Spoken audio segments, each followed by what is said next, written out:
The first death. In the very first movie, Jason isn't the masked killer we know today. The figure behind all the murders is Pamela Voorhees, Jason's mother, who, driven by unmatched rage, decides to kill in revenge for her son's supposed drowning back in 1957, blaming the camp counselors for negligence.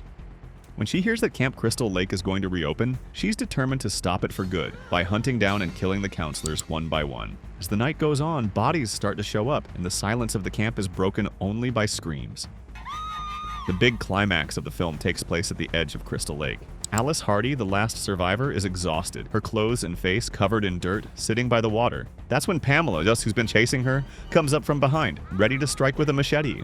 The two wrestle on the ground for several minutes until Alice gains the upper hand and spots the machete on the ground. Pamela realizes what's about to happen, her eyes wide open, and then... That's right, her head comes clean off with a single swing. It seems like the nightmare is finally over, so Alice takes refuge in a canoe, letting herself drift across the calm waters of the lake until...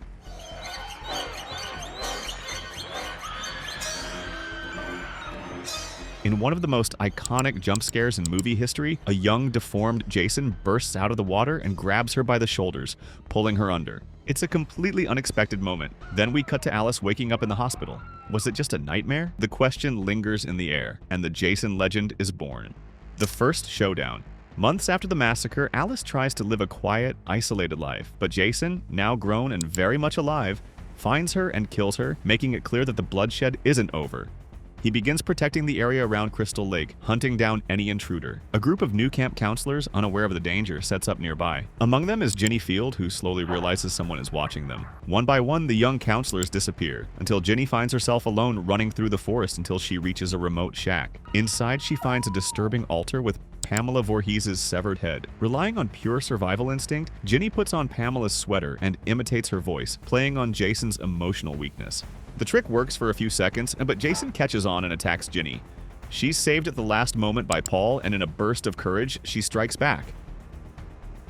Jason stumbles back, bleeding, until he collapses on a pile of junk. Ginny and Paul believe the danger is over and head back to the cabin, exhausted. When they hear noises at the door, they prepare to fight, but it's only their dog. The relief lasts just seconds. Jason, now unmasked, smashes through the window and grabs Ginny. When the ambulance arrives, Ginny is found in shock, calling out for Paul, who's nowhere to be found. Jason's body is missing, meaning the threat isn't gone. The first axe blow. This is the movie where Jason gets his hockey mask. Wounded, Jason hides out in a remote cabin and starts hunting down a new group of teens spending the weekend there. This is where we meet Shelley Finkelstein, one of the franchise's most memorable characters for a strange reason. He owns the hockey mask Jason would end up wearing. Shelley originally brought the mask to prank his friends, but when Jason kills him, he takes the mask for himself, creating the look that would become inseparable from his identity. It's also where Jason takes one of the most iconic hits in the series. Chris Higgins, the protagonist, carries a childhood trauma, an encounter with a strange man in the woods who tried to attack her. As the night goes on, her friends are hunted and killed. The final showdown happens in the barn. Cornered inside, Chris watches Jason advancing, chasing her everywhere. In a desperate move, she jumps right onto Jason and tries to escape. But Jason anticipated it and had the barn locked tight. Chris flees to the upper level and hides, holding a shovel. When Jason climbs up, she catches him off guard with a solid blow to the head, sending him crashing to the floor. She then tries to hang him from a rope and run away. But Jason has other plans and survives to finish what he started. Just as he's about to strike, Ali rushes in with a wooden plank, trying to save Chris. Jason reacts brutally, chopping off Ali's hand and killing him with another violent blow. The distraction gives Chris her chance to act. Jason staggers forward but soon collapses, seemingly dead. Exhausted, Chris escapes across the lake in a canoe. When she least expects it, the decaying corpse of Pamela Voorhees bursts from the water, trying to drag her under. When rescued, Chris is in shock, terrified. The movie ends with Jason's body lying on the ground. The most brutal death. Jason is presumed dead and taken to the morgue, but he wakes up, kills the staff, and returns to Crystal Lake. He starts hunting a group of teens staying in a vacation house next to the home of Tommy Jarvis, a creative kid obsessed with special effects who lives with his mother and sister. Jason spends the entire film on his blood rampage, but Tommy notices something. Jason seems to react strangely to reminders of his childhood. When Jason corners Tommy's sister downstairs, Tommy puts his plan into action. He shaves his head to look as much like young Jason as possible. And it works. The killer becomes fixated on the boy. It's enough time for Tommy's sister to recover and attack Jason, knocking his mask off. While Jason goes after her, Tommy finds the courage to fight back. Jason falls to his knees, but Tommy, overcome with fear and rage, keeps hacking at him over and over. In the end, Tommy is shown at the hospital hugging his sister, but his blank stare hints that the violence has left a permanent mark on him. The copycat. After the brutality of the last film, Jason remains dead. Tommy Jarvis, having survived it all, is trying to move on, but he's still deeply traumatized. Now in a psychiatric hospital, Tommy suffers nightmares and hallucinations of Jason. After escaping the hospital, he moves into a halfway house near the lake, hoping to rebuild his life. Meanwhile, a series of violent murders shakes the area, terrifying the locals. A masked killer starts stalking and killing young people, and suspicion falls on Jason Voorhees, even though he hasn't actually been seen. Eventually, it's revealed that the real killer is Roy Burns, a paramedic seeking revenge for the death of his son, who was murdered at the same psychiatric hospital where Tommy was staying. Roy assumes the identity of the Crystal Lake Killer, brutally murdering several people to punish those he blames. The final fight between Tommy and Roy takes place in a barn near the halfway house. After chasing Pam Roberts and Reggie Winter inside and taking a chainsaw hit to the shoulder, Roy notices Tommy right behind him. Unfortunately, Tommy freezes, thinking he's facing Jason. Roy takes advantage, slashing Tommy's chest with a machete. But Tommy fights back, stabbing Roy in the leg. He uses the chance to climb up to the loft where the others are hiding. Roy finds Reggie hiding behind a hay bale, but Pam jumps in to protect him. In the chaos, Reggie shoves the killer through a window. They get a few seconds of peace before Roy shows up again. He manages to grab the edge and, in a last attempt, grabs Reggie's leg to drag him down with him. But Tommy appears and, with Roy's own machete, does this. Without his hand, Roy loses his grip and falls straight onto the sharp blades of a harrow, getting impaled multiple times. The lightning strike. Obsessed with destroying Jason's body for good, Tommy Jarvis digs up his grave on a stormy night. Inside is Jason's rotting, decomposed corpse, and in a fit of rage, Tommy drives a metal rod into him. But lightning strikes the body, and what was once dead is now alive again, and angrier than ever. Alan, Tommy's friend, tries to help, but Jason punches straight through his chest, rips out his heart, and tosses his body back into the grave. Tommy runs, while Jason takes his hockey mask and begins his return to Crystal Lake. Later, at a camp full of kids, Jason starts the massacre, but Tommy and Megan Garris, the sheriff's daughter, arrive for the final showdown. On the lake, Tommy sets a trap to chain Jason to the bottom, the very place he drowned as a child. He pours gasoline around the boat and sets it on fire, waiting for Jason to surface so he can trap him with a chain tied to a huge boulder. During the struggle, the boat breaks apart, and Tommy is dragged underwater with Jason, nearly drowning. Megan jumps into the lake to save him, but Jason, still alive underwater, grabs her. She fires up the boat's propeller, tearing into Jason, who ends up chained to the lake bed, trapped forever, or so it seems. In the end, Megan revives Tommy. The Awakening. In this movie, we learn about a family tragedy that shaped the fate of Tina Shepard. As a child, she witnesses horrific scenes. Her alcoholic father, John, attacking her mother, Amanda. In desperation, Tina runs to Crystal Lake in a small boat. Her emotions explode and something impossible happens.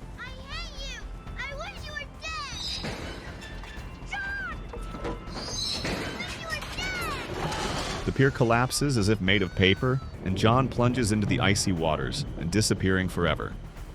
Years later, Tina returns to the family home on Crystal Lake with her mother Amanda and Dr. Cruz, a psychiatrist who promises to help her overcome the trauma. One night, in deep emotional turmoil, Tina goes alone to the lakeshore. Consumed by guilt, she tries to use her gifts to bring her father back, but something goes terribly wrong. Instead of bringing her father back, she brings Jason. The masked killer emerges from the depths, deadlier than ever. While a group of teens celebrates a birthday at the neighboring house, Jason begins his new killing spree. Overcome with rage and despair, Tina unleashes her full telekinetic power against Jason. The hockey mask shatters, revealing the rotting face beneath. After an intense battle, they end up in the basement, where she sets the killer on fire and blows up the entire house. But Jason rises from the flames. When Nick is knocked unconscious, Tina is left alone against the impossible. In one final act of love and redemption, Tina calls upon something she thought was lost forever, her father's spirit. John Shepard rises from the dark depths of Crystal Lake, not the violent man from the past, but a protective guardian. In slow motion, the chain wraps around Jason as father and daughter reconcile through death. The killer is dragged back into the watery abyss. Toxic bath.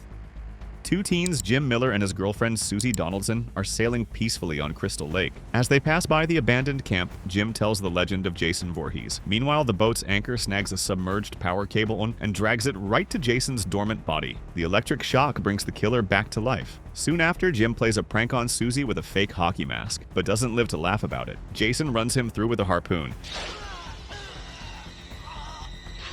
Meanwhile, Susie hides in the boat's hold, but Jason finds her and kills her with the same harpoon. He follows his targets to New York, where, in the city's sewers, the last survivors face the killer in one final desperate battle. Jason chases Rennie and Sean into the subway, and then chaos begins. He's electrocuted on the tracks but survives, and when he emerges from the subway, he realizes he's in Times Square. The chase ends in the sewers, where Rennie, determined, throws a barrel of acid in his face. Jason rips off his mask, revealing a melted face and screaming in pain. Rennie and Sean try to escape both Jason and the flooding sewers, but when the tunnels flood, Jason is swept away by the toxic rush. Exhausted, Rennie sees him briefly as the boy from the lake, and then nothing more. The Mystic Dagger. After the events of Jason Takes Manhattan, a young woman arrives at Camp Crystal Lake and steps into one of the cabins for a quick shower. Suddenly, the lights go out. As she checks the problem, she's attacked by Jason Voorhees, somehow resurrected once again. The monster chases her through the woods until bright lights explode all around. Special Forces FBI agents burst from the trees and opened fire without stopping.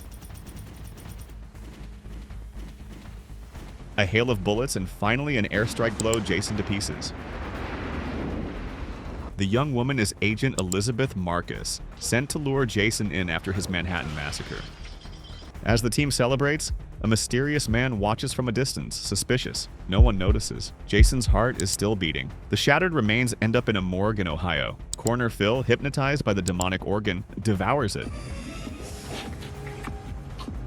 and becomes Jason's new host. Phil Jason kills the assistant, then two FBI agents. Jason now jumps from body to body through their mouths, a grotesque transfer that turns innocent people into hosts of evil. Each new victim temporarily becomes Jason Voorhees himself, continuing his endless slaughter. But there's one rule: Jason can only be permanently resurrected in the body of a Voorhees family member, and he has a niece. Jessica Kimball, daughter of Diana Kimball and Jason's niece, becomes the final target. Being a Voorhees, only Jessica has the power to destroy Jason forever. In the decisive showdown, she holds an ancient mystic dagger, the only weapon that can end the evil. With a precise strike, the blade pierces his chest. He weakens, easily knocked down until his niece kicks the dagger deep into his chest. The effect is immediate. Demonic hands burst from the ground, grabbing Jason and pulling him into a pit that opens straight to the depths of hell. Jason is swallowed by eternal darkness. But at the last second, a glove with blades on the fingers bursts from the ground, snatching the hockey mask. A spoiler of what's to come. Duel of the Icons. In Freddy vs. Jason, Freddy Krueger is powerless in hell. The people of Springwood have buried his memory so deep, he's lost the ability to haunt dreams. But Krueger has a sinister plan. Disguising himself as Pamela Voorhees, Freddy manipulates Jason in hell, convincing him to go to Springwood to kill teenagers. His logic: when Jason starts kids, the panic will make everyone say Freddy's name again, restoring his power. Jason emerges from hell and starts killing. But Freddy makes a fatal mistake. Jason doesn't distinguish between his victims and others. When Jason starts killing teens Freddy had reserved for himself in dreams, the two monsters clash directly. Freddy attacks an unconscious Jason in the dream world, discovering his only weakness: fear of water. He recreates Jason's childhood trauma, the 11-year-old boy being called a freak and pushed into the lake by other kids. But the survivors take Jason back to Crystal Lake so he can fight on his home turf. The epic showdown finally happens. Freddy versus Jason, face to face in the real world. The fight is brutal. At one point, we're almost sure Freddy will win. But the tables turn and Jason fights back. Laurie spreads gasoline on the docks while the fight rages and sets everything ablaze. Exploding propane tanks send both monsters flying into the water.